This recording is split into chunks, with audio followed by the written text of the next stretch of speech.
बंदौ श्री गुरु चरण रजे, मुद मंगल आगार। जहि सेवत नर होते हैं, भव सागर से पार।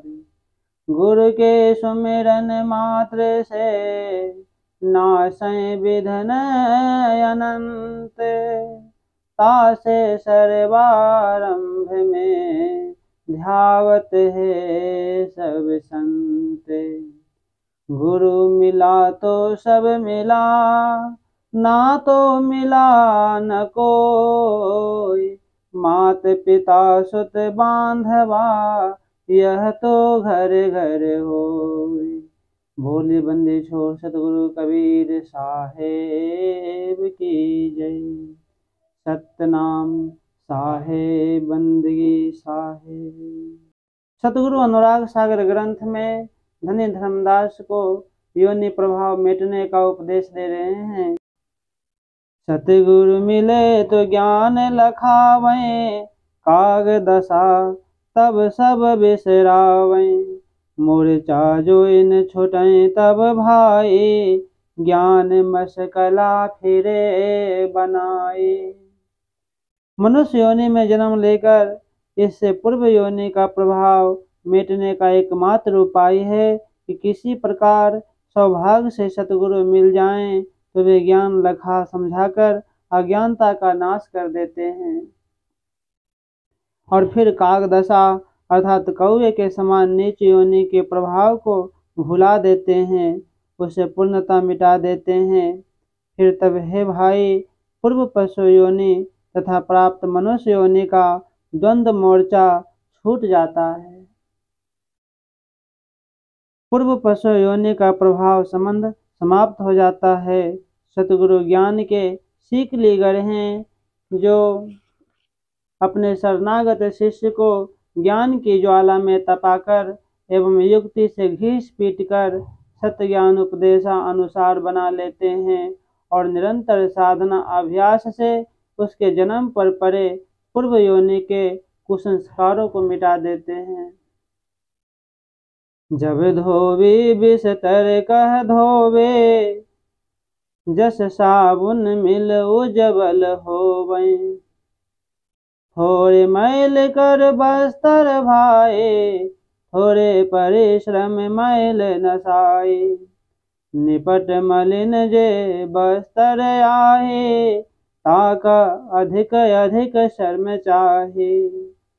उदाहरण देते हुए सतगुरु कबीर साहब कहते हैं कि जब धोबी वस्त्र को धोता है और जैसे साबुन के मिलने मलने से वस्त्र उज्जवल साफ हो जाता है, हे भाई, वस्त्र में थोड़ा मैल हो तो थोड़े परिश्रम से उसका मैल नाश हो जाता है, अर्थात धुलकर साफ हो जाता है।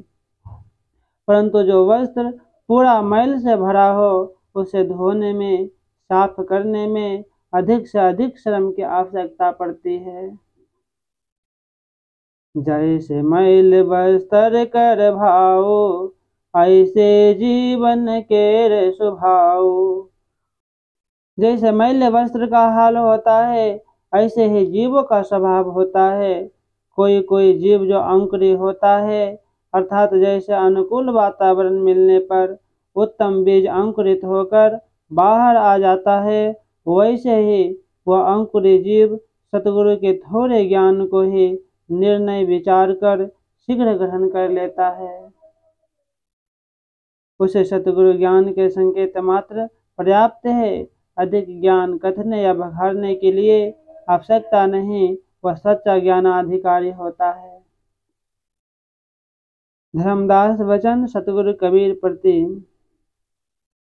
धनी धर्मदास सतगुरु कबीर साहब से कहते हैं, यह तो थोड़ी सी योनियों के बारे का लेखा हिसाब है, अर्थात उनके भाव स्वभाव का तथा मनुष्य योनि में आने पर भी उस पर अनेक प्रभाव पड़ने का कथन है। अब आप चार खाने के जीवों का भाव विशेष रूप से कहें। जो चार खाने के जीव हैं, वे ही मनुष्य खाने में आते हैं। उनके लक्षण मुझे बताएं और उन्हें अलग अलग कर समझाएं। चार खाने के लक्षणों की पारख सतगुरु कबीर वचन धर्मदास प्रति। धर्मदास परखहु चित लाए, चार खान गुण कहूँ समुझाए। चारों खान जीव भर माया, तब ले नर की देह धराया। सतगुरु कबीर साहब समझाते हुए कहते हैं कि हे धर्मदास, मैं चार खाने के गुण लक्षण समझा कर कहता हूँ, तुम चित्त लगाकर परखो और समझो। चार खाने में भरमाया हुआ अर्थात चारों खाने के भोगों को भोगता हुआ जीव तब कहीं मनुष्य की देह धरकर आता है, अर्थात चारों खाने में भटकने के बाद जीव को मनुष्य की देह मिलती है।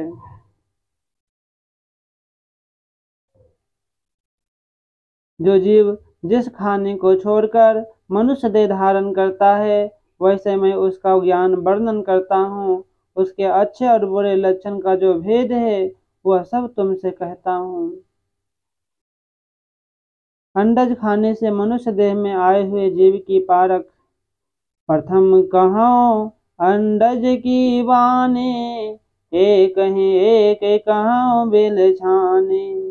आलस निंद्रा जा कह होई, काम क्रोध दारिद्र्य सोई। पहले मैं अंडज खाने की बात कहता हूँ तथा फिर एक एक खाने को निर्णय कर कहता हूँ।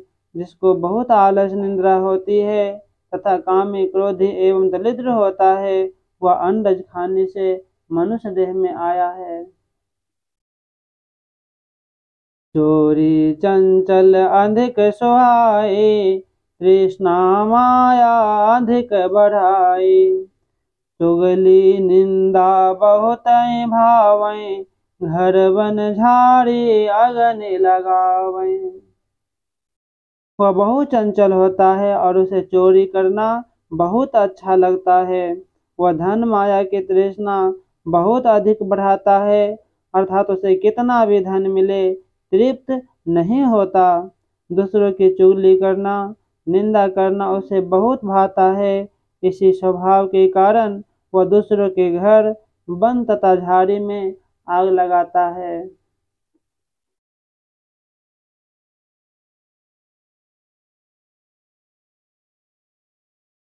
अंडज खाने से मनुष्य देह में आया हुआ जीव चंचल होने से कभी बहुत रोता है, कभी कूदता नाचता है, कभी मंगल गाता है और भूत प्रेत की सेवा पूजा उसके मन भाती है। जब कोई किसी को कुछ देता है तो उसे देखकर वह मन ही मन में बहुत झिकता एवं पछताता है।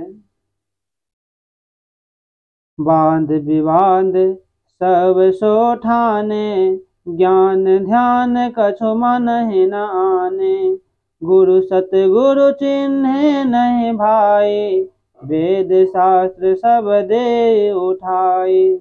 वह किसी विषय पर सबसे वाद विवाद बहस झगड़ा ठान लेता है। कल्याण में ज्ञान ध्यान कुछ भी उसके मन में नहीं आते, अर्थात वह उन्हें नहीं मानता। हे भाई धर्मदास, वह गुरु सतगुरु नहीं पहचानता मानता, अज्ञानवश वह वेद शास्त्र सबको उठाकर अलग रख देता है। वह अपने मन में ही नीच ऊंच होता है, अर्थात अपने आप छोटा बड़ा बनता रहता है और समझता है कि मेरे समान दूसरा कोई नहीं है। उसके वस्त्र प्रायः मैले होते हैं तथा वह नित्य नहीं नहाता। उसकी आंख में कीच भरा रहता है तथा मुंह से लार बहती है।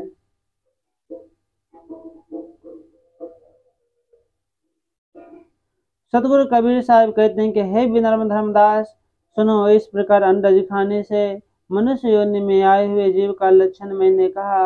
अंडज खाने का भेद मैं तुमसे गुप्त नहीं रखा, उसका सब भेद स्पष्ट उजागर कर दिया है। इस खाने का वर्णन कर मैंने तुमसे कहा, कुछ नहीं छिपाया। वह समस्त भेद मेरी वाणी उपदेश से समझकर अपने जीव को अस्थिर करो और सब धोखा ज्ञान को मिटा दो। बोलिए बंदे छोड़ सतगुरु कबीर साहेब की जय। तो प्यारे हंसजनों, सतगुरु के पावन ज्ञान को आज हम यहीं विराम देते हैं। आगे का संदेश पुनः आपके पास लेकर आएंगे। कृपया इसे आगे तक बढ़ाने के लिए चैनल को लाइक, शेयर और सब्सक्राइब जरूर करें। सतनाम साहेब, बंदगी साहेब।